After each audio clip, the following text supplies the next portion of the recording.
Hello everyone. कैसे हैं आप लोग? तो काफ़ी दिनों के बाद फिर से बैठ गए हैं सिस्टम के ऊपर रिकॉर्ड करने के लिए। तो आज देख सकते हैं स्क्रीन पर एक नया सॉफ्टवेयर खुला हुआ है, ब्लेंडर। ब्लेंडर काफ़ी पॉपुलर सॉफ्टवेयर है। आप लोग में से बहुत लोग इसके बारे में जानते होंगे, बहुत सारे लोग नए हैं। और ये वीडियो उन्हीं लोग के लिए है जो लोग नए हैं। जो लोग जानते हैं वो तो वैसे भी नहीं खोलेंगे। जो लोग नए हैं उनके लिए वीडियो है। तो आज ब्लेंडर के बारे में कुछ चीज़ें, नई-नई चीज़ें समझते हैं। क्या है ब्लेंडर? ब्लेंडर को कैसे डाउनलोड करते हैं? ब्लेंडर का सिस्टम रिक्वायरमेंट क्या है? ठीक है, तो ये सारी चीज़ें जो बेसिक चीज़ें हैं, वो समझेंगे आज के इस वीडियो में। और आज से भी ब्लेंडर की भी वीडियोज़ आई करेंगी मेरे चैनल पर, और माया की भी रहेंगी, और फिर धीरे-धीरे और भी बहुत सारे सॉफ्टवेयर के वीडियोज़ आएँगे 3D से रिलेटेड। ठीक है? तो ब्लेंडर क्या है? ब्लेंडर, देखिए, ब्लेंडर एक ओपन सोर्स सॉफ्टवेयर है। टॉपिक पर आते हैं, है ना? तो ब्लेंडर क्या है? ब्लेंडर एक ओपन सोर्स सॉफ्टवेयर है, ठीक है? ओपन सोर्स मतलब ही फ्री हो गया, ओपन सोर्स सॉफ्टवेयर है। ओपन सोर्स सॉफ्टवेयर का मतलब क्या होता है? तो देखिए, ओपन सोर्स सॉफ्टवेयर का मतलब ये है कि एक ऐसा सॉफ्टवेयर जो कि हर किसी के लिए अवेलेबल है, हर किसी के लिए फ्री है, ठीक है? हर कोई यूज़ कर सकता है। आप चाहो तो उससे अर्निंग भी कर सकते हैं, आप अपने पर्सनल प्रोजेक्ट के लिए यूज़ कर सकते हैं, आप उसको कहीं शेयर कर सकते हैं, सब कुछ कर सकते हैं, फ्री है। ये इस तरीके से समझिए कि आपका अपना घर, कुछ भी कर सकते हैं, आप रेंट पर नहीं हो, ठीक है? बाकी जितने भी 3D सॉफ्टवेयर हैं वो रेंट पर हैं, ठीक है? ये रेंट पर नहीं है, ये आपका अपना घर है, ठीक है? इसका क्यूब से लेकर के हर एक चीज़ आपका अपना है, लाइट वाइट अपना है, आप यूज़ कीजिए, इससे कमाइए, अर्निंग कीजिए, अपने प्रोजेक्ट को इधर-उधर आप कहीं भी भेज सकते हैं, और सोशल मीडियाज़, वेबसाइट पे डाल सकते हैं, सब कुछ कर सकते हैं, इसलिए ये फ्री बना दिया गया है, ठीक है? तो ये बहुत बड़ी खुशी की बात है ना? तो ब्लेंडर एक फ्री सॉफ्टवेयर है, ओपन सॉफ्टवेयर है, जिसको आप आराम से डाउनलोड करके अपने प्रोजेक्ट्स पे काम कर सकते हैं, उससे अर्निंग कर सकते हैं, ठीक है? तो अब डाउनलोड करने का जो बात आया है, तो डाउनलोड करेंगे कैसे? बहुत सारे लोगों को नहीं मालूम है कि डाउनलोड करेंगे कैसे? ये बेसिकली एकदम उन्हीं लोगों के लिए ये वीडियोज़ हैं, जो कि एकदम नए हैं, एकदम उनको कुछ नहीं पता है, या फिर नहीं जानते हैं किस तरीके से क्या करना है, बट सीखना चाहते हैं, है ना?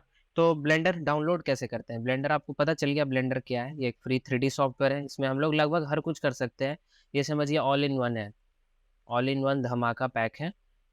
आप इसमें सब कुछ कर सकते हैं, एनिमेशन कर सकते हैं, आप फिर इसमें वीडियो एडिटिंग कर सकते हैं, कंपोजिटिंग कर सकते हैं, लगभग हर एक चीज़ आप जो कि अलग-अलग दूसरे सॉफ्टवेयर में जाके आपको करना पड़ेगा, वो हर एक चीज़ ये प्रोवाइड करवाता है, ठीक है? तो काफ़ी अच्छी चीज़ है, और काफ़ी यूज़फुल चीज़ है।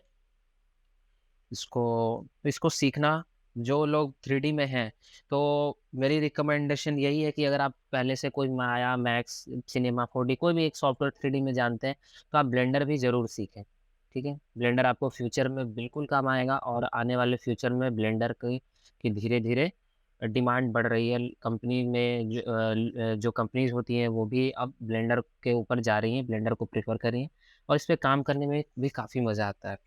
तो अभी आते हैं कि जो हमारा ब्लेंडर है वो डाउनलोड कैसे होगा। तो कोई बड़ी बात नहीं है, ठीक है? बहुत छोटा-सा चीज़ है। आपको बस जाना है अपना वेबसाइट में, ये जो क्रोम है वो खोलना है, ठीक है? और वहाँ पर जाकर के आपको लिखना है ब्लेंडर, ठीक है? ब्लेंडर आप खोलिएगा, ब्लेंडर का पहला ही वेबसाइट मिल जाएगा, ठीक है? इधर-उधर कहीं बढ़ाने की ज़रूरत नहीं है। उस पर आप जाइएगा, ब्लेंडर को क्लिक कीजिएगा, और ये एक नया ब्लेंडर 3.5 आया हुआ है, ठीक है? इसको आप डाउनलोड कर लीजिए, यहाँ पर जाना है और इसको डाउनलोड कर लेना है। ये आपको ब्लेंडर 3.5.1 है, अपडेट है, और विंडोज़ के लिए है। यहाँ से आप चेंज कर सकते हैं, विंडोज़, मैक, लिनक्स, ठीक है? इसको आप चेंज कर सकते हैं। तो ज़्यादातर लोग, हमको लगता है कि ज़्यादातर लोग विंडोज़ पे ही काम करते हैं। यहाँ से फिर आप इसको बस डाउनलोड पर क्लिक करके डाउनलोड कर सकते हैं, ठीक है? अभी डाउनलोड हो गया, फिर भी काफ़ी लोगों को थोड़ी दिक्कत होती है इंस्टॉलेशन करने में। तो इंस्टॉल कैसे होगा? तो जैसे बाकी सारे सॉफ्टवेयर इंस्टॉल होते हैं वैसे ये भी इंस्टॉल है, बस कुछ नहीं करना है आपको, इसको ओपन करना है, जैसे-जैसे जो कुछ भी लिखा हुआ है उसको आपको बस फॉलो करते-करते और इसको इंस्टॉल कर लेना है। कोई अलग से कुछ भी चीज़ आपको कोड या फिर क्रैक-वरैक करने की कोई ज़रूरत नहीं है। इंस्टॉल कीजिए, यूज़ कीजिए, मतलब डाउनलोड कीजिए, इंस्टॉल कीजिए, यूज़ कीजिए और कुछ भी नहीं है इसमें। ठीक है? तो मेरे हिसाब से हमको लगता है कि जो लोग सिस्टम पे काम कर रहे हैं, उनको इतना तो पता ही होगा कि किस तरीके से इंस्टॉल करते हैं। न माया में क्या रहता है कि अगर आपको इसका क्रैक वर्ज़न डाउनलोड किए तो उसको क्रैक ये करना पड़ता है, क्रैक उसका की डालना पड़ता है, फिर वगैरह-वगैरह है, बहुत सारी चीज़ें। लेकिन इसमें ऐसा कुछ नहीं है। तो मेरे पास तो पहले से सॉरी मेरे पास पहले से ब्लेंडर है, तो फिर इसको इंस्टॉल करने की तो कोई ज़रूरत है नहीं मुझे। ठीक है? तो इस तरीके से ही आएगा, आप नेक्स्ट नेक्स्ट कर देना, यहाँ से एक्स कर देना और नेक्स्ट करना है, ये इंस्टॉल हो जाएगा, ठीक है? मैं यहाँ से इसको बंद कर दे रहा हूँ, ठीक है? जब आप इसको मैं ऑफ कर देता हूँ, तो इस तरीके से होगा और जब इंस्टॉल होने के बाद आप खोलिएगा, तो आपको इस तरीके से कुछ एक व्यू पोर्ट मिलेगा, ठीक? तो इसका जो कॉन्फ़िगरेशन ये है, यूज़र इंटरफ़ेस है, कैसे इसका नेविगेशन होता है, ये हम लोग नेक्स्ट वीडियोज़ में देखेंगे, ठीक है? तो बेसिकली आप जब इंस्टॉल कर लेंगे अपना ब्लेंडर, तो वो कुछ इस तरीके से ओपन होगा। ठीक? इसको आप एस्केप प्रेस करके हटा दीजिए। तो ये रहा आपका ब्लेंडर, आपके सिस्टम पे रेडी है, आपके घर के सिस्टम में, लैपटॉप में रेडी है यूज़ करने के लिए। इस पर आप काम कीजिए और बहुत सारे लोगों को ये भी क्वेरी रहता है कि ब्लेंडर तो हम सीखना चाहते हैं, ब्लेंडर मुझे एनिमेशन करना है, बट ब्लेंडर के लिए सिस्टम रिक्वायरमेंट क्या है? तो ब्लेंडर के लिए सिस्टम रिक्वायरमेंट क्या है, उसके लिए फिर से हम आएँगे और यहाँ पे सर्च करेंगे ब्लेंडर सिस्टम रिक्वायरमेंट, ठीक है? और ब्लेंडर के वेबसाइट पे जाएँगे। ब्लेंडर सिस्टम जो रिक्वायरमेंट है वो 2 तरीके से उसका रिक्वायरमेंट होता है। ब्लेंडर सिस्टम जो कॉन्फ़िगरेशन हो वो 2 तरीके से बताता है, एक मिनिमम है और रिकमेंडेड है, ठीक है?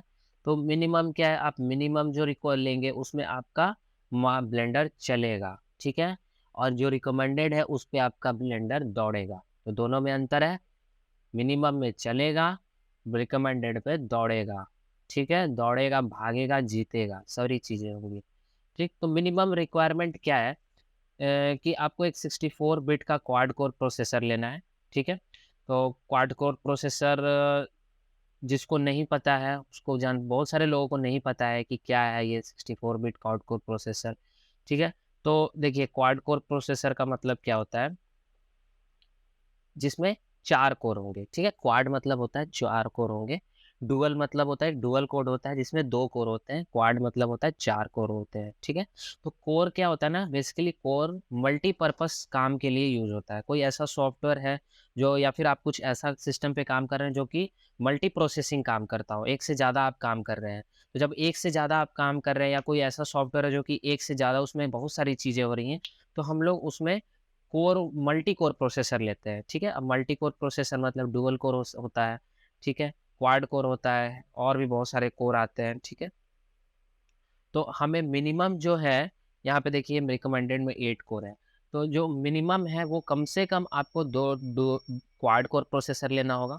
आप अपने ये सीपीयू में चेक कर लीजिए कि उसमें क्वाड कोर कोर प्रोसेसर है कि नहीं और वो 64 बिट का क्वाड कोर प्रोसेसर होना चाहिए, ठीक है?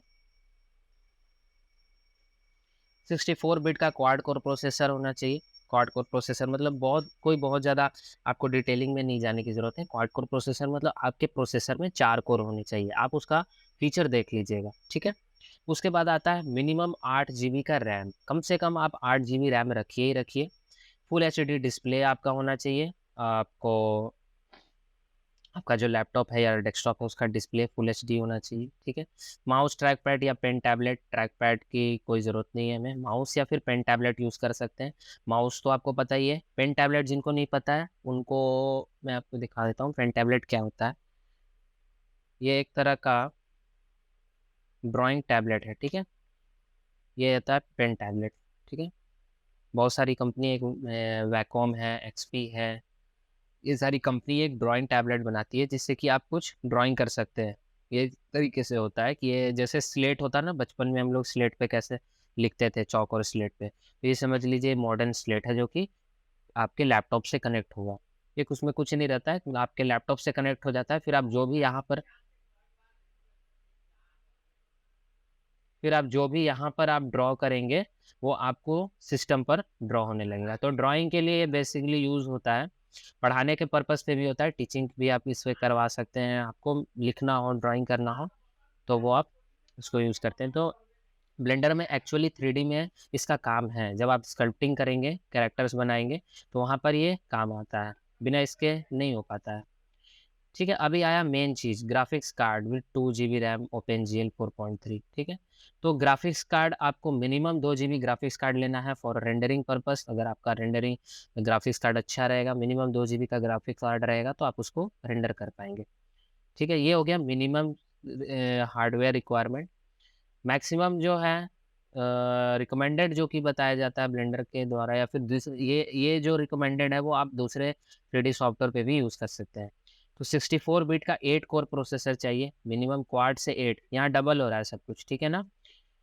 रैम तो ज़्यादा ही हो गया, तो क्वाड से आपको 8 कोर प्रोसेसर। 8 कोर का मतलब कि उसमें 8 कोर होंगे, 8 कोर होंगे, 8 पार्ट में बेसिकली वो डिवाइड रहता है। जो कोर रहते हैं ना, यहाँ पर 4 पार्ट में डिवाइड रहेगा। ठीक है, आपके पास कोई एक डब्बा है, बॉक्स है, उसके ऊपर आप उसको आप 4 भाग में बाँट देंगे तो वो क्वाड हो जाएगा। उसको 8 पार्ट में डिवाइड कर दीजिएगा इक्वल इक्वल, तो 8 कोर हो जाएगा। ठीक है, तो कोर बेसिकली मल्टी प्रोसेसिंग में काम आता है। आपका कोई ऐसा सॉफ्टवेयर है जो कि मल्टी प्रोसेसिंग का काम करता है तो वहाँ वहाँ इसका यूज़ होता है। ठीक है, और हमारा ब्लेंडर तो मल्टी प्रोसेसिंग काम करता ही है, सब कुछ होता है, तो वहाँ पर ये काम करेगा। ठीक है, 32 जीबी का रैम, और ये आपको HD फुल HD डिस्प्ले हो गया। ठीक है, और 3 बटन माउस या पेन टैबलेट चाहिए। Graphics card with 8 GB RAM. तो और माउस बटन चाहिए, जो माउस है आपको वो चाहिए, और एक पेन टैबलेट चाहिए जो कि यहाँ पर भी आपको मिनिमम में भी है। ग्राफिक्स कार्ड आपको 8 जीबी रैम का चाहिए। 8 जीबी रैम का जितना ज़्यादा रहेगा आपका ग्राफिक्स कार्ड, उतना ज़्यादा आपको रेंडरिंग भी अच्छे से होगा, फास्ट होगा। ठीक है, और यहाँ पर एनवीडिया का ग्राफिक्स कार्ड सपोर्टेड है, AMD का ग्राफिक्स कार्ड सपोर्टेड है। ठीक है, तो आप AMD या फिर एनवीडिया का लीजिए। अगर आपका बजट अच्छा है, थोड़ा ज़्यादा बजट आप खर्च कर सकते हैं तो आप एनवीडिया का ले लीजिए। नहीं तो आपका बजट कम है तो आप AMD का ग्राफिक्स कार्ड ले लीजिए। ठीक है, और ये है आपका मिनिमम सिस्टम रिक्वायरमेंट और ये रिकमेंडेड सिस्टम रिक्वायरमेंट।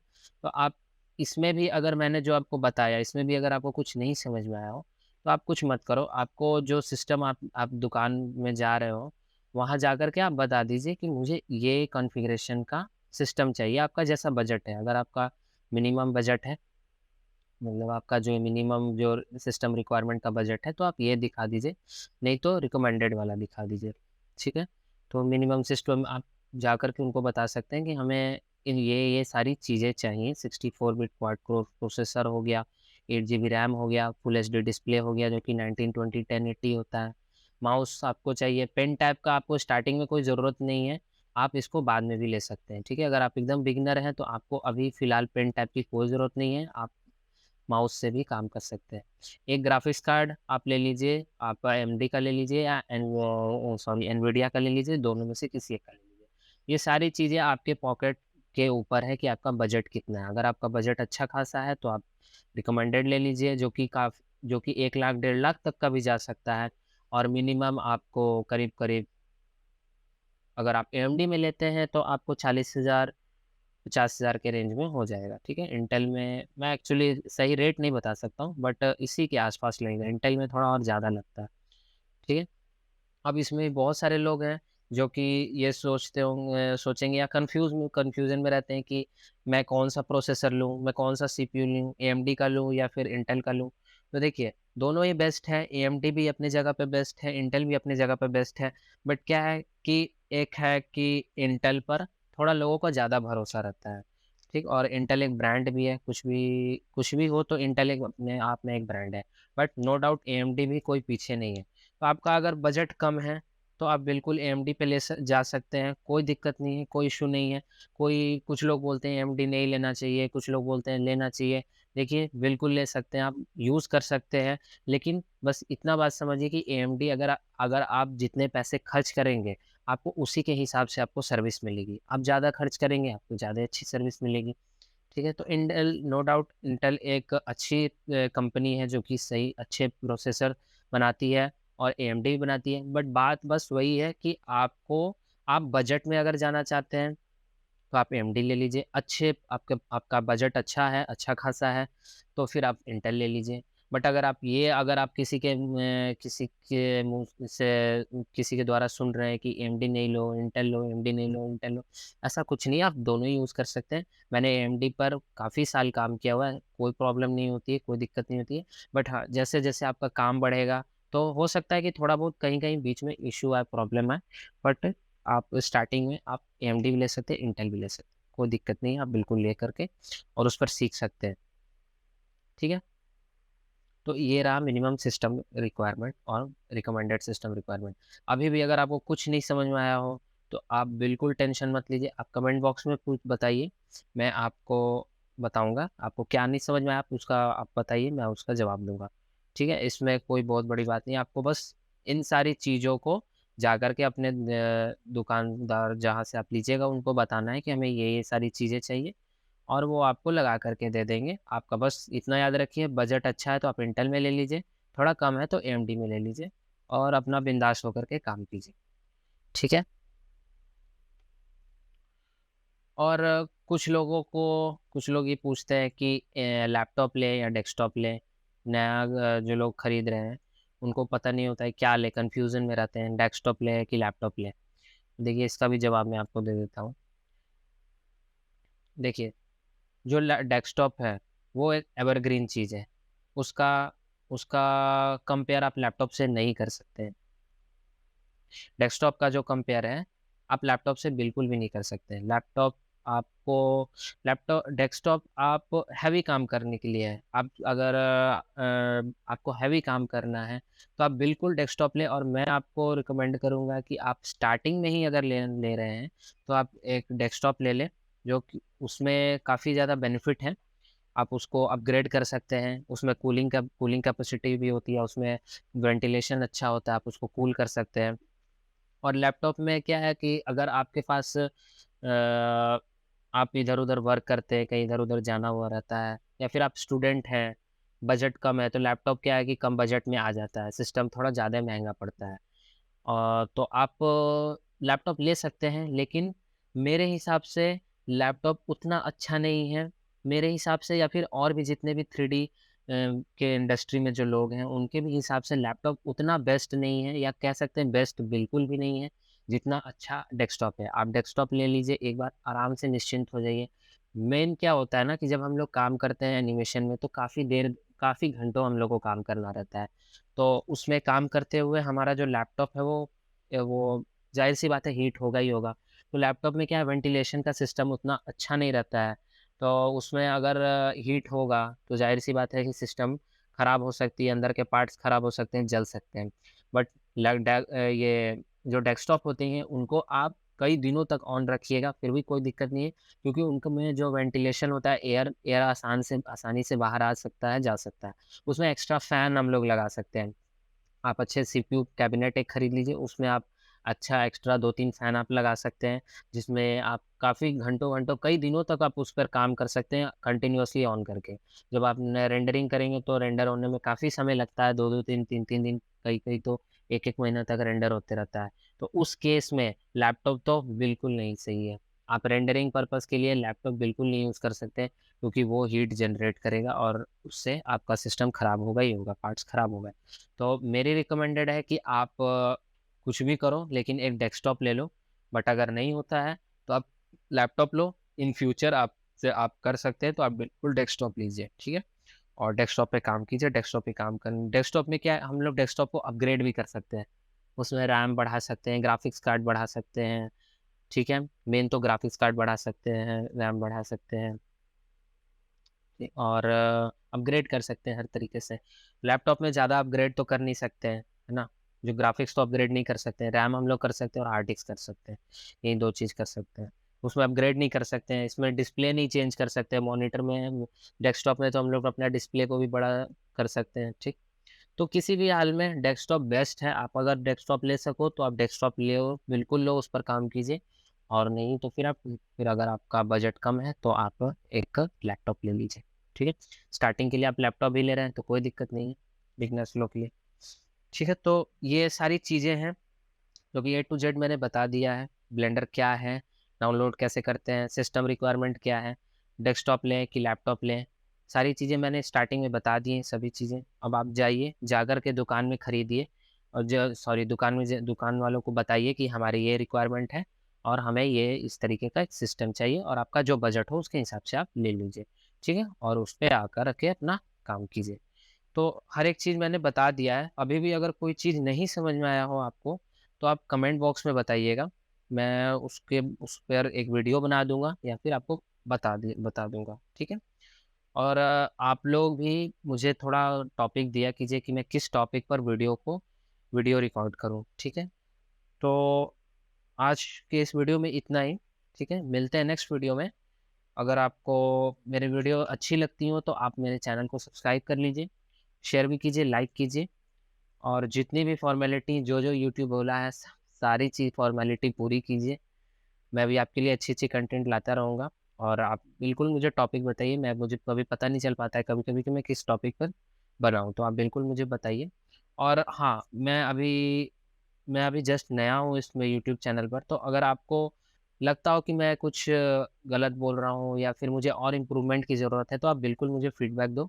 मुझे अच्छा लगेगा कि मेरे से क्या गलती हो रही है या मुझे और क्या उसमें अपडेट लाना है, तो मैं उसको सुधार करूँगा, ठीक है? ये मुझे बहुत अच्छा लगेगा अगर आप मुझे अब फ़ीडबैक देंगे कि मैं किस तरीके से बता रहा हूँ या मुझे और क्या उसमें बताने की ज़रूरत है, ठीक है?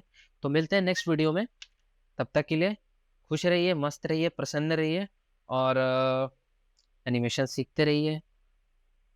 Bye bye.